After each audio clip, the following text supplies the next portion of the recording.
It was the afternoon of Friday, August the 13th, 1982, in Arvada, Colorado, a suburban city west of Denver, Colorado. Denise and Ed Stoner were anticipating their upcoming weekend getaway to their mobile home situated on the Grace Acree Ranch near the town of Buena Vista, some 137 miles to the southwest. The Stoners were part of a close-knit community of around 50 families who kept their trailer parked year-round on Grace Acree's property. During the summer months, the Stoners made it a ritual to regularly spend the weekends at this home away from home, a welcomed escape from the city. The trailer was the last in the line of campers nestled close to the fields and the Arkansas River, which cut through the ranch's lands. The Arkansas was known worldwide as an excellent destination for whitewater rafting, its clear blue waters lined with river rocks and boulders. For the Stoners, their trailer site provided a tranquil reprieve, while the only sounds were the river's gentle flow and the occasional rumbling of trains that crossed the property. Denise and Ed had constructed their own personal campsite amenities, a fireplace, table and chairs, and an outhouse, all situated a short distance from the ranch house itself. Beyond their trailer and campsite, there was nothing but open sky and open fields, along with the majestic peaks of the Colorado Mountains. Not far from their camper, next to the river, were the remains of a cabin dating back nearly a century, believed to have been inhabited by some of the area's earliest settlers. The Stoners loved spending their days hiking for miles and searching for Native American arrowheads and other artifacts left behind from when the Ute people would camp in the area during the summer seasons before the land was settled by Europeans. This particular weekend, Denise's parents and a close family friend had gone ahead to the ranch earlier to set up camp and prepare for a weekend of entertainment, relaxation and fishing at the headwaters of the Arkansas River. Denise and Ed were expected to arrive no later than 8:30 p.m. for a dinner being prepared by Denise's mother. As the afternoon transitioned to early evening, Denise had finished loading their blue and white Ford Granada with food, clothing and gear with help from a 14-year-old daughter, Deanna, while Ed tended to loose ends from his job as an operations manager at a flooring business in Boulder. Finally, at 5 p.m, the three family members and the 6-year-old Shih Tzu dog, Ginseng, piled into the car and set off, with Ed driving. Ed then filled up the gas tank and checked the odometer reading near their Arvada home. The sky was clear and the traffic was light as they made their way onto the backcountry roads heading southwest. Traffic became more congested as they emerged onto US Highway 285, the main route that would take them through Denver's western suburbs to the mountain towns of Conifer, Bailey and Grant, before climbing up Kenosha Pass, a 10,000-foot-high passage that marked the beginning of their journey into Colorado's Front Range Mountains.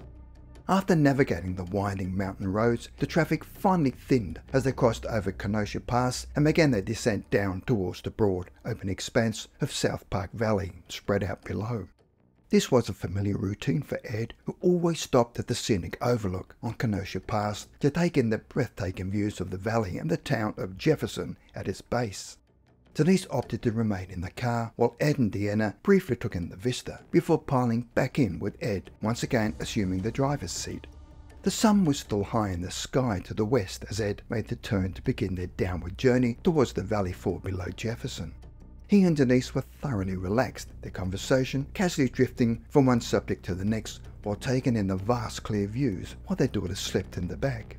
As they passed through Jefferson, Denise was attracted to two yellow-white lights that were increasing in size and appeared to be rapidly approaching their car.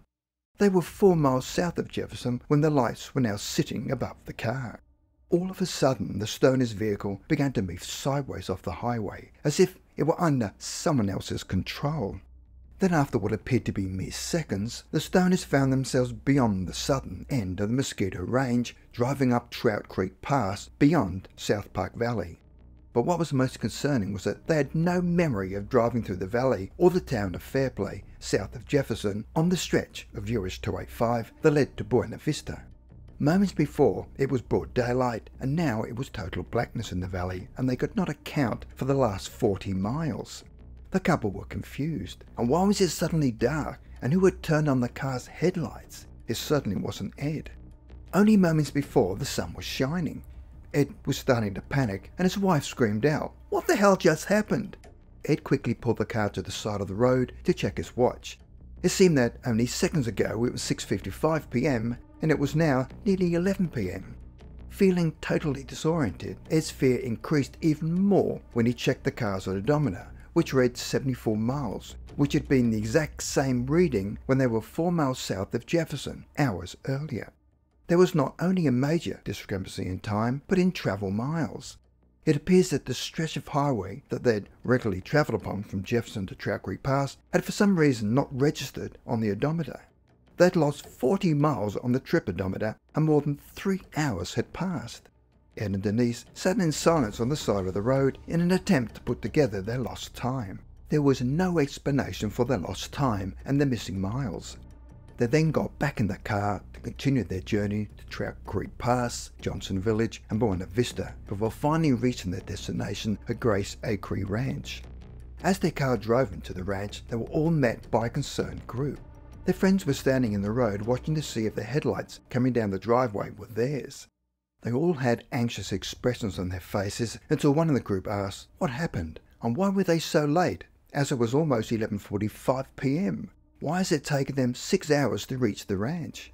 Ed's father-in-law was so concerned that it almost called the police.